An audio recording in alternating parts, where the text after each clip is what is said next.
So friends, now we are starting our new topic, signal flow graph. तो हम पढ़ने के साथ साथ जानेंगे और समझेंगे कि ये टॉपिक हमारे गेट और बीटेक के लेवल से कितना इम्पोर्टेंट है। So now starting our topic today, signal flow graph. चलिए, अब सिग्नल फ्लो ग्राफ एक्चुअली होता क्या है, जैसे नाम से दिखाई पड़ रहा है सिग्नल फ्लो ग्राफ। तो ये बेसिकली होता क्या है, जो हमने ब्लॉक डायग्राम अभी पिछले सेशंस में पढ़ा, पिछले लेक्चर्स में पढ़ा है। तो ये ब्लॉक डायग्राम का एक सिंपल रिप्रेजेंटेशन है। कैसे है कि देखिए, जैसे ब्लॉक डायग्राम में एक इनपुट, ये रहा हमारा सिस्टम या प्लांट, और ये रहा हमारा आउटपुट। तो इसे क्या करते हैं, इस इस सिस्टम को हम इससे गेन से रिप्रेजेंट कर देते हैं। ठीक है, इस सिस्टम को हम गेन से रिप्रेजेंट करते हैं, जिसको यहाँ पे ए से डिनोट किया गया है। और ये एक्स वाई, इन दोनों को हम नोड से रिप्रेजेंट कर देते हैं। ठीक है, मीन्स सिस्टम के गेन को ओवरऑल हम क्या करेंगे, इसको गेन से कर देंगे। यहाँ पे इसको ट्रांसमिटेंस बोलते हैं। सिग्नल फ्लो ग्राफ में सिग्नल फ्लो ग्राफ में उसे ट्रांसफ़र फंक्शन को यहाँ पे ट्रांसमिटेंस बोलते हैं। और इन दोनों, जो ये इनपुट और आउटपुट थे, इनको हम नोड्स में कन्वर्ट कर देंगे। इतना जो बेसिक चीज़ है, ये सिग्नल फ्लो ग्राफ के लिए स्टार्टिंग फेज़ है। ठीक है, चलिए अब हम आपको बताएंगे कि सिग्नल फ्लो ग्राफ एक्चुअली कैसे इसको ड्रा करते हैं। ठीक है, देखिए यहाँ पे लिखा है कि signal always travels towards the branch towards the direction of the indicated branch. देखिए, जिस तरफ सिग्नल जा रहा होगा, हम उसी तरफ सिग्नल का जो डायरेक्शन डायरेक्ट कर देंगे। ठीक है, जैसे मान लीजिए अगर x2 आउटपुट था, तो हम उसकी उसकी तरफ हम एरो जो है डायरेक्ट कर देंगे। ठीक है, और output signal of the branch is the product of transmittance and input signal of that branch. तो जैसा कि हम लोगों ने पिछली बार पढ़ा था, C बराबर RG होता था, या फिर Y is equal to KX होता था। ऐसे ही सिंपली यहाँ पे क्या हो जाएगा, y is equal to AX हो जाएगा। ठीक है, तो यहाँ पे एक एग्जाम्पल दिया गया है। तो एग्जाम्पल से हम लोग कैसे जानेंगे कि एग्जाम्पल से हम लोग समझने का प्रयास करेंगे कि ओवरऑल इसका ट्रांसफर फंक्शन कैसे निकालेंगे, अगर हमें SFG या फिर सिग्नल फ्लो ग्राफ दिया गया है। चलिए देखते हैं। अब जैसे देखिए, हमें जनरली ओवरऑल क्या निकालना होता है, कंट्रोल रेशियो या फिर C/R या फिर ट्रांसफर फंक्शन या फिर ओवरऑल ट्रांसमिटेंस निकालना होता है। तो उसको कैसे निकालेंगे, चलिए अब हम देखते हैं। ये हो जाएगा, हमें S6/X1 निकालना होगा। चलो ठीक है, तो अब पहली बात समझते हैं। चलिए, यहाँ जो हमें समझ में आता है, समझ में क्या आ रहा है कि देखिए, x2 is equal to AX1। अब देखिए, और यहाँ पे क्या होगा, x6 इज इक्वल टू, अब देखिए यहाँ पे हमारे पास काफ़ी, यहाँ पे दो ब्रांचेज हैं। तो ये समझ नहीं आ रहा है आखिर हमको लेना कौन सा होगा। अगर हमें फार्मूला लगाना होगा तो कि एक्सेस निकालने के लिए तो क्या लगाएंगे, GX5, यहाँ पे E और F का क्या काम होगा, ये समझना पड़ेगा। चलिए हम बताते हैं रूल्स क्या है। रूल्स ये होता है कि overall overall transmittance of the जो आउटपुट है, वो क्या होगा, sum of the product of the sum of the transmittance of the incoming branches. जैसे देखिए जैसे देखिए, अगर हमें निकालना है कि जो है X5 क्या होगा, तो X5 पे देखेंगे कि इनकमिंग ब्रांचेस कौन कौन सी हैं। X5 पे देखेंगे इनकमिंग ब्रांच मीन्स कि उसकी तरफ आने वाली ब्रांचेस कौन सी हैं। तो यहाँ पे हमको दिख रहा है कि X4 से ही एक ब्रांच है जो कि X5 की तरफ आ रही है। ठीक है, तो X5 क्या हो जाएगा, E/X4 हो जाएगा। ठीक है, X5 is equal to EX4। केवल इतना ही, मात्र। अभी हमें और किसी चीज़ से मतलब नहीं है। अब देखिए यहाँ पे X6 में केवल एक इनकमिंग ब्रांच है, वो भी X5 का G है। ठीक है, तो X is equal to GX5 हो गया, X5 is equal to EX4 हो गया, X4 इज इक्वल टू क्या हो गया। अब देखिए X4 पे, यहाँ पे क्या है, हमारे पास एक A इनकमिंग ब्रांच है, एक ये इनकमिंग ब्रांच है। तो ये दोनों इनकमिंग ब्रांचेस हो गई। तो X4 is equal to DX3 plus FX5। ठीक है, इसका नोड और इसका गेन। तो यहाँ पे दो इनकमिंग ब्रांच, तो दो गेन हो गए। DX4 हो गया, X4 is equal to DX3 plus FX5। ऐसे सिमिलरली हमारे पास X3 हो जाएगा, X3 की वैल्यू होगी BX2। ठीक है, और यहाँ पे X2 की वैल्यू क्या होगी, दो इनकमिंग ब्रांच की सम। तो यहाँ क्या हो जाएगा, सॉरी मैंने पहले गलत बोला था, बहुत मतलब इनिशियली मैंने गलत बोल दिया था। तो X2 यहाँ पे दो इनकमिंग ब्रांचेस सम हो जाएगा। तो X2 इज इक्वल टू क्या हो जाएगा, AX1 प्लस CX3। ठीक है, तो ये आपके पास आ गया। ठीक है, चलिए अब हम लोग देखिए देखिए यहाँ पे ये सारे लिखे हुए हैं। अब देखिए हमको रिलेट क्या करना था, कंट्रोल रेशियो निकालने के लिए या फिर ओवरऑल ट्रांसमिटेंस निकालने के लिए X6 और X1 को रिलेट करना रहता है। देखिए अगर x6 यहाँ देखेंगे तो ये चीज़ है, तो x6 में क्या आ गया, एक्स यहाँ x5 आया, x6 इक्वल टू g(x5), तो x5 की वैल्यू ये रखेंगे, e(x4) रख देंगे, फिर x4 की जगह पे d(x3) x5 रख देंगे, ठीक है। देखिए g(x5) g(x4), जी यहाँ पे सेम चीज़ रख दी, यहाँ पे भी हमने रख दिया। अब देखिए जैसे x5 है यहाँ पे x5 को हमको फिर से कन्वर्ट करना पड़ेगा। वो अब देखिए यहाँ पे x5 को x6 में कन्वर्ट करना आसान है, तो इसलिए हमने क्या कर दिया, g(x5) को हमने क्या ले दिया, x6 ले दिया। क्यों? क्योंकि अगर हम x6 माइनस कर देंगे e f x6 को, तो इज इक्वल टू g(e)d(b)x2 आ जाएगा, ठीक है। यही चीज़ आ जाएगा, ठीक है। यहाँ से और यहाँ से ये मा हो जाएगा, x6 कॉमन में आ जाएगा, इज इक्वल टू दिस आ गया। अब देखिए हमें x2 को ही कन्वर्ट करना है, इसमें x2 को ही कन्वर्ट करना है जो है x1 के टर्म में। चलिए यहाँ पे अगर x2 को हमने कन्वर्ट कर दिया, ax1 प्लस सी एक्स रख दिया, तो उसमें क्या हो रहा है, उसमें जो है वो क्या आ रहा है टर्म, x3 का टर्म आ जाएगा नया नया। चलिए यहाँ पे देख लेते हैं, x3 का टर्म आ गया, तो अब यहाँ पे x3 का टर्म आ गया, तो x3 का टर्म आ गया, तो हमने इसको कन्वर्ट कर दिया है, देखते हैं, x3 का टर्म कर दिया है, तो x3 की जगह पे हमने बैठा दिया ये, देखिए यहाँ पे x3 is equal to x3 की वैल्यू हमने रख दी है x4 minus F x five, तो देखिए f(x4) माइनस इसको हमने जब क्या कर दिया, प्रोडक्ट कर दिया दोनों को, तो फिर से हमारे पास x4 और x5 आ रहा है।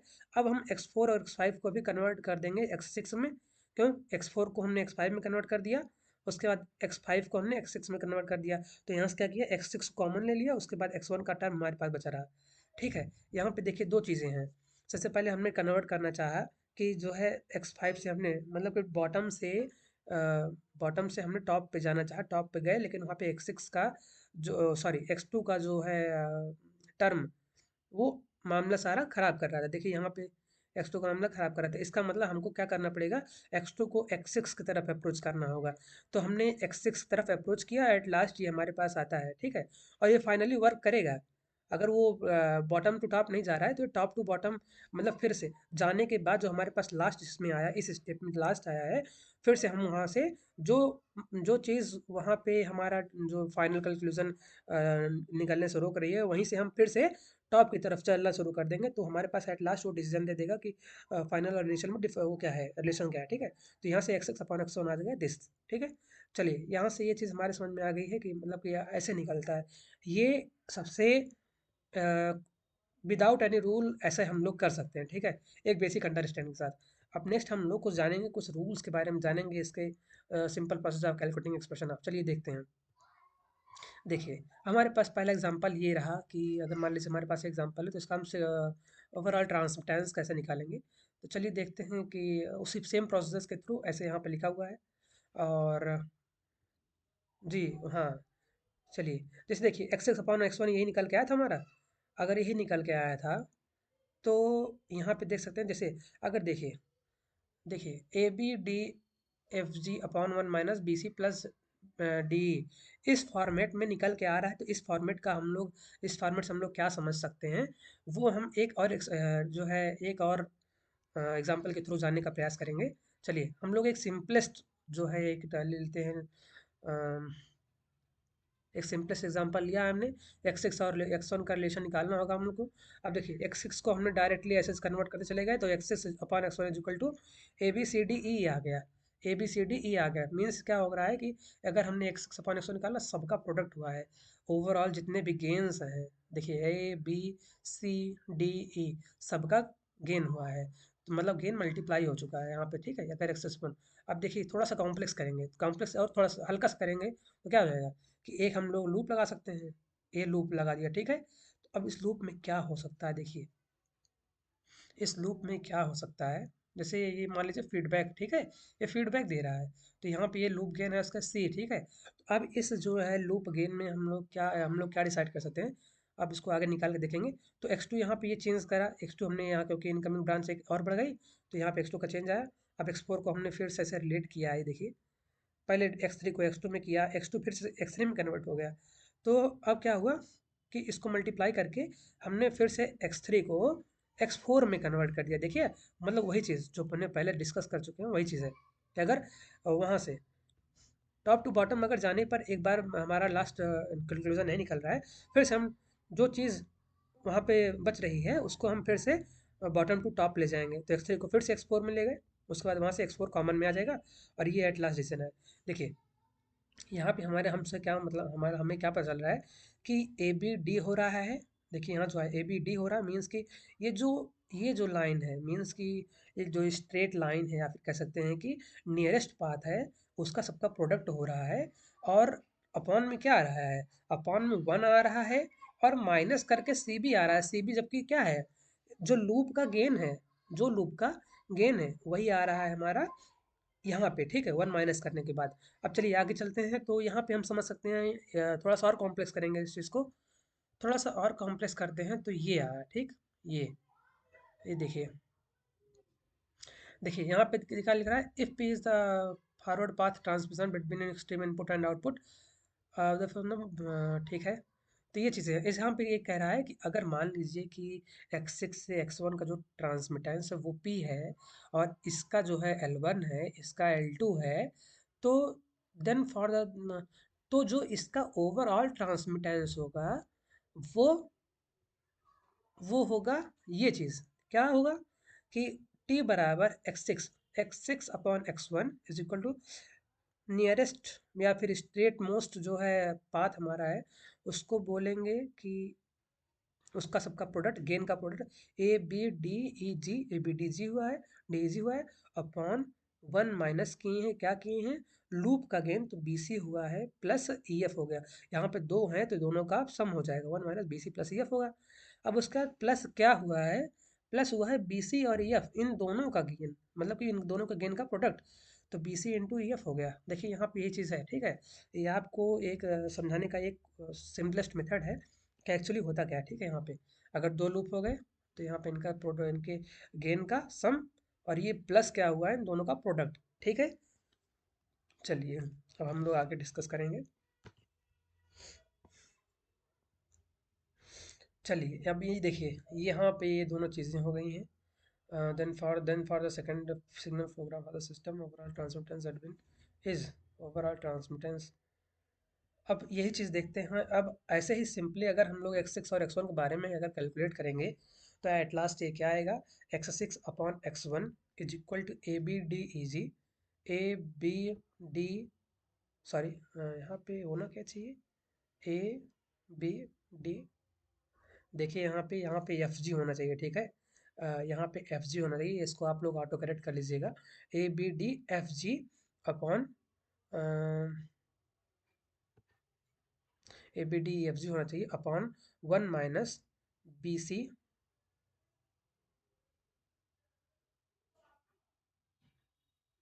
One minus B C plus D E, ठीक है, B C plus D E, यहाँ पे ये होना चाहिए, ठीक है, बी सी प्लस डी होना चाहिए।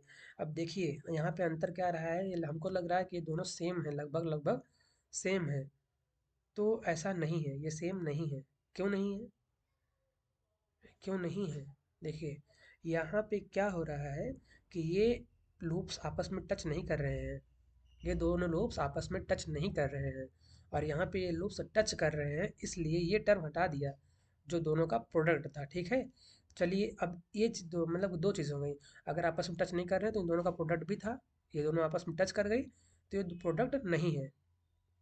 अब देखते हैं, अब हम लोग देखते हैं कि यहाँ पे हो क्या रहा है। आप देखिए ये चीज़ है, X four upon X one अगर हमें निकालना होगा तो X four upon X one यहाँ पे निकल क्या रहा है, P one plus P two, T बराबर X four upon N is equal to P one plus P two आ रहा है।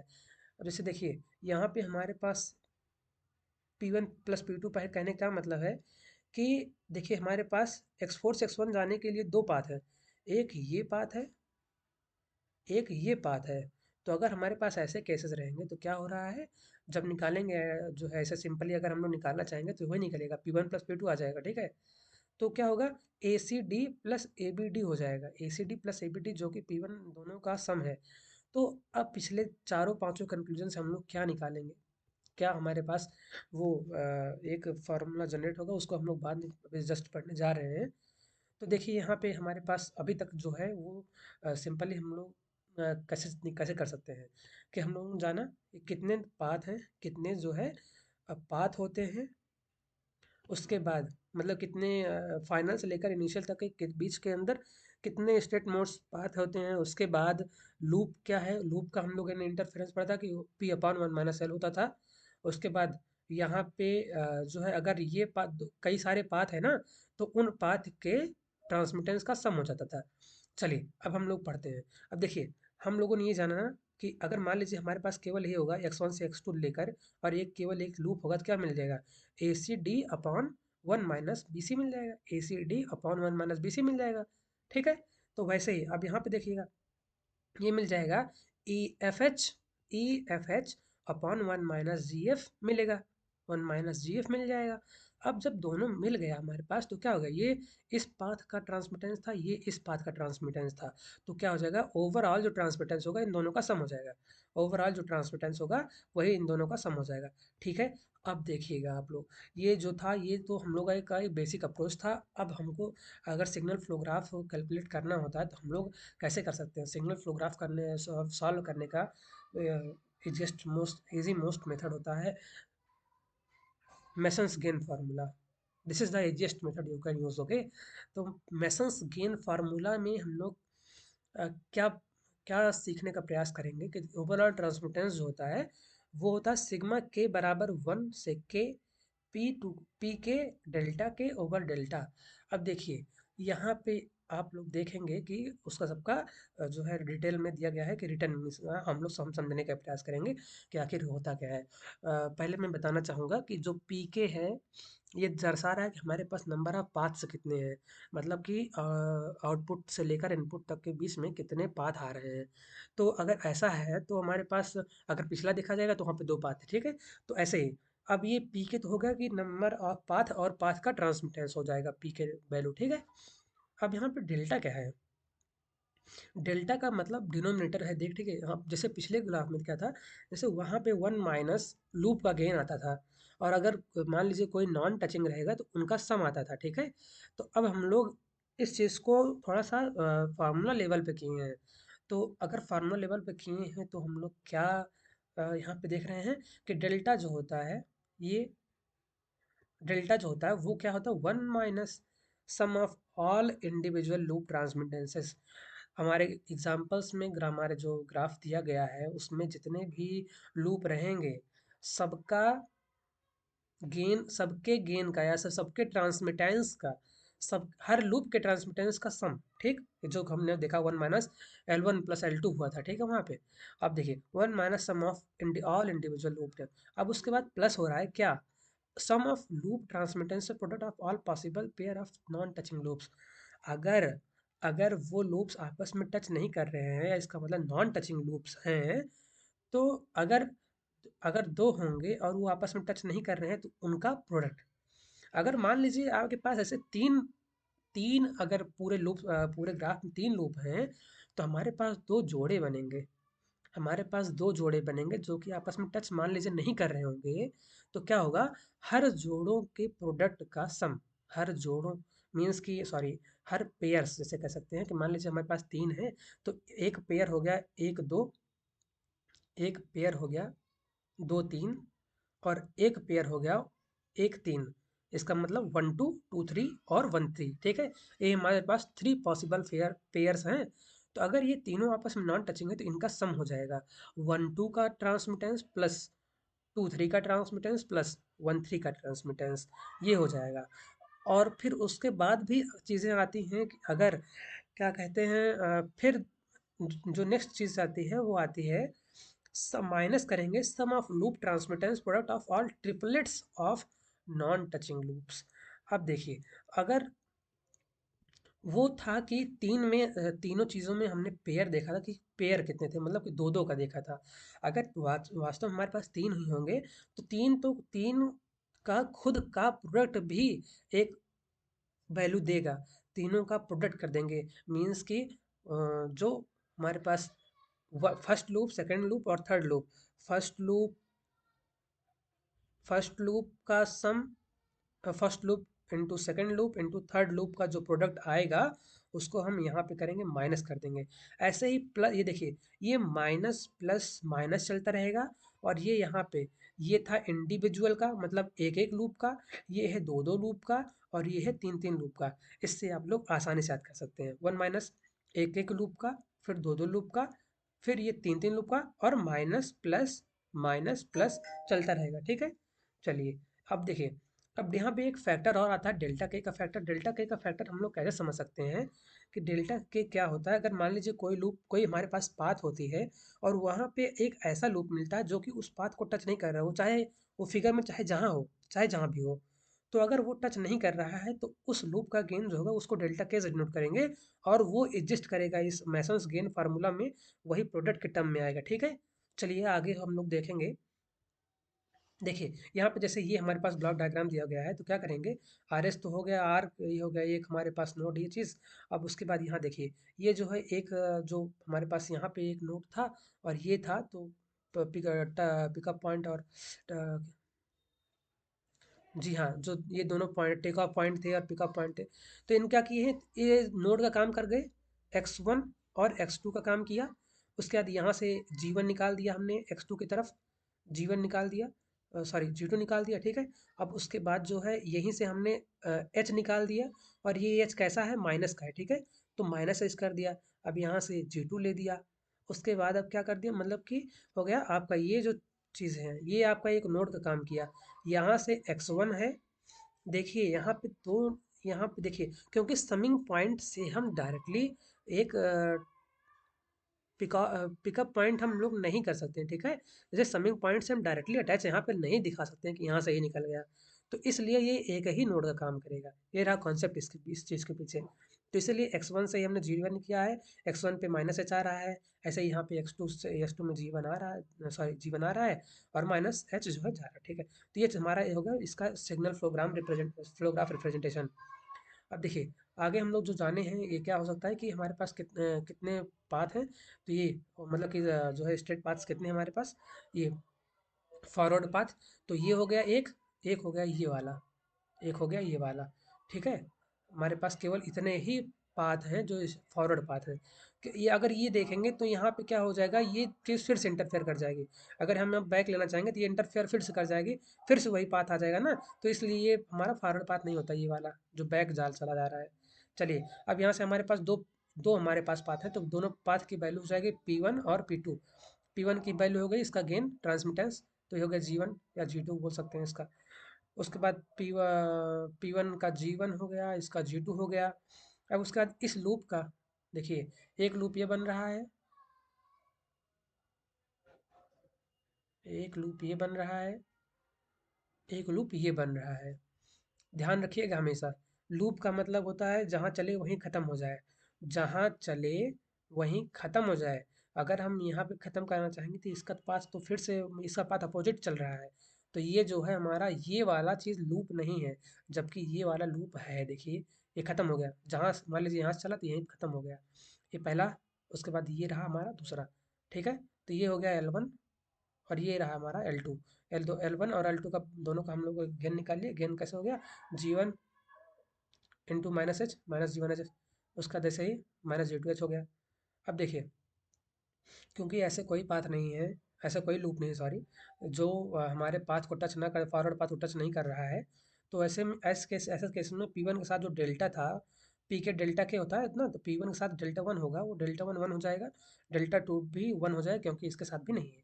तो आगे हम देखेंगे कि डेल्टा हमारा ओवरऑल निकलेगा क्या, डेल्टा हमारा निकलेगा one minus sum of all loop gains, L1 plus L2 हो जाएगा। उसके बाद देखिए ये दोनों आपस में टच कर रहे हैं, तो आगे हमारा आगे केसेस बनेगा ही नहीं। ठीक है, चलिए, क्योंकि दो ही थे तो पेयर बनने थे, और पेयर बनने थे उसके बाद वो भी टच भी कर रहे हैं। जब टच टच कर रहे हैं तो नॉन टचिंग लूप से कोई काम ही नहीं है, तो वही से यहाँ पे डेल्टा निकल आया, टी बराबर सी अपन आर। और उसके बाद ये दोनों का क्या कह रहे हैं, P1 प्लस P2, पी के डेल्टा के हो गया, और उसके बाद one minus L one plus L to. यहाँ चीज़ ये मैसेज गेन फार्मूला से हमने इजीली कैलकुलेट कर दिया। ठीक है, हमने इजीली कैलकुलेट किया। अब देखिए यहाँ पे ये जो है हमारे पास एक और एग्जांपल है, लास्ट एग्जांपल है ये सिग्नल फ्लो ग्राफ का। तो यहाँ से हम लोग कैसे जान सकेंगे, देखिए सी अपॉन आर हमको निकालना होता है। अब यहाँ पे पी के डेल्टा के ओवर डेल्टा हमको निकालना, हमारे पास कितने फॉरवर्ड पाथ हैं, ये एक दिख रहा है, ये दो, अगर इसको हम बुलाना चाहेंगे तो बैक ट्रेस हो जाएगा, तो मतलब फिर से वही पॉइंट मिलेंगे, तो ये नहीं होगा। तो हमारे पास दो फॉर्म पाते P1 और P2। देखिए यहाँ पे ये जो है हमारा लूप नहीं बनेगा, ये वाला हमारे पास केवल एक ही लूप है, मतलब L1, ठीक है। तो अगर हमारे पास केवल एक ही लूप है तो कैसे निकालेंगे, टी बराबर T is equal to C upon R is equal to P1 path one का गेन, जो कि क्या होगा, पाथ वन का गेन क्या निकलेगा, G1 इंटू वन, तो G1 हो गया। उसके बाद पाथ टू का गेन G2 हो गया, तो G1 plus G2। Delta one की वैल्यू वन है, क्योंकि ऐसे कोई पाथ नहीं, ऐसा कोई लूप नहीं है जो कि इसको टच नहीं कर रहे हैं। ऐसा कोई लूप नहीं है पूरे फिगर में, केवल दो ही लूप है, और दोनों लूप इसको टच कर रहे हैं। तो नॉन टचिंग लूप कोई है नहीं, तो इसलिए डेल्टा वन की वैल्यू और डेल्टा टू की वैल्यू वन हो गई। G1 into one plus G2 into one upon, अब देखिए यहाँ पे वन माइनस L1 हो गया, L1 की वैल्यू इसका लूप का, ठीक है, तो ये आ गया वन प्लस G1H। और ये रहा आपका सिग्नल फ्लो ग्राफ। अगले लेक्चर में हम लोग mathematical modelling in control systems के बारे में जानेंगे। तो फ्रेंड्स ऐसा होता है कि कंट्रोल सिस्टम में ये जो क्या कहते हैं, ये जो आपका टॉपिक है सिग्नल फ्लो ग्राफ, ये बीटेक में मिड सेम या एंड सेम जो भी होता होगा उसमें तो मतलब आता ही है। साथ ही साथ एक से दो क्वेश्चन तो ये कन्फर्म लाता है आपके गेट में। तो उस हिसाब से आपको हमेशा इसको and from from first to last इसको हमेशा माइंड में रखे रहिए, कभी इसको अपनी नज़रों से दूर न कीजिए। ऐसे टॉपिक है, ठीक है। सिग्नल फ्लो ग्राफ बेसिक्स में, सिग्नल फ्लो ग्राफ आपको नंबर देगा गेट में, चाहे कोई एसए का एग्जामिनेशन हो या चाहे जो भी हो, ये आपको नंबर देगा, ठीक है। आप लोग बस थोड़ा सा इसको देखिए, हल्का सा रिवाइज, आपको जब भी रिवाइज करना हो आप लोग ये वीडियो देखिए, और हमारा विश्वास करिए, अगर आप लोग इतना मतलब कि अगर ये आधे घंटे का वीडियो अगर आप लोग मन से देखते हैं तो यकीनन आपको फ़ायदा होगा। और जब आपको फ़ायदा हो तो आप इसको अपने दोस्तों को शेयर कीजिए, वो भी इससे लाभान्वित हों, ठीक है। और अ, आपके फ़ायदे के लिए हम यहाँ बैठे रहते हैं, तो अ, आगे ऐसे ही keep supporting me and so friends, now I will be uh, completing this lecture. Next, in the next lecture we will be discussing about mathematical modeling in the control system. So be happy and keep studying. Thanks.